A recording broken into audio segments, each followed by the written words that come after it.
अब ये जो रिएक्शन है इसमें कह रहा है कि एक कंपाउंड ए है जिसका मोलिकुलर फॉर्मूला में दिया गया है C7H7NO। अब C7H7NO से हमारा पुराना जो तरीका है कि जब भी कार्बन की संख्या 6 से ज़्यादा दिखे कि हम इसको एलिबरेट ऐसे करेंगे C6H5।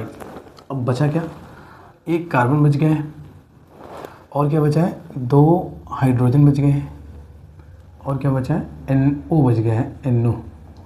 और NO से 2 ही कंपाउंड दिमाग में आता है, या तो ये अमाइड हो सकता है या तो नाइट्रो कंपाउंड हो सकता है। अब ये कैसे पता चला, तो एक तो बहुत सिंपल सा कॉन्सेप्ट है, कह रहा है कि ये Br2 विथ KOH रिएक्शन कर रहा है, Br2 विथ KOH रिएक्शन करके B बना रहा है।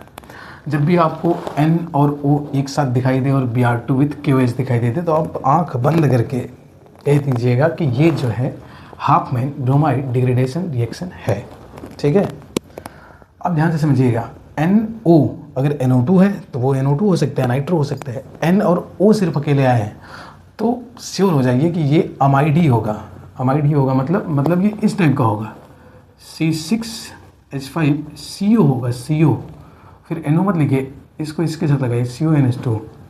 तो आप एलेबरेट कर पाएंगे कि जो आपका A है वो ऐसा दिख रहा है, CONH2 ऐसा दिख रहा है, ये एक अमाइड है। N और O, NO2 अगर है तो कुछ अलग सोच सकते हैं, मगर N और O सिर्फ है तो अमाइड ही होगा।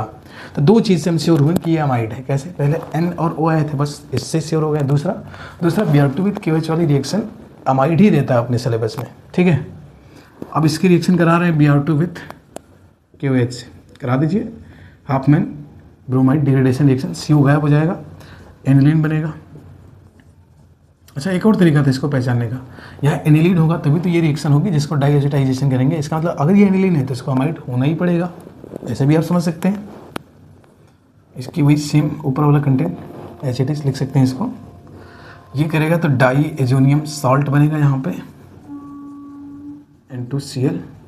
ठीक, और डाई एजोनियम सॉल्ट को अगर अल्कोहल के साथ हीट करते हैं तो बेंजीन बनता है।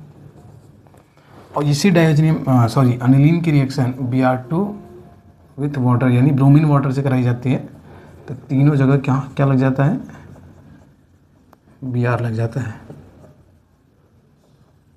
ठीक हो गया, 2,4,6 ट्राइब्रोमो एनिलीन बोलते हैं इसको। तो ये क्या हमारा A है, ये क्या है B, ये है C, ये है D और ये है E।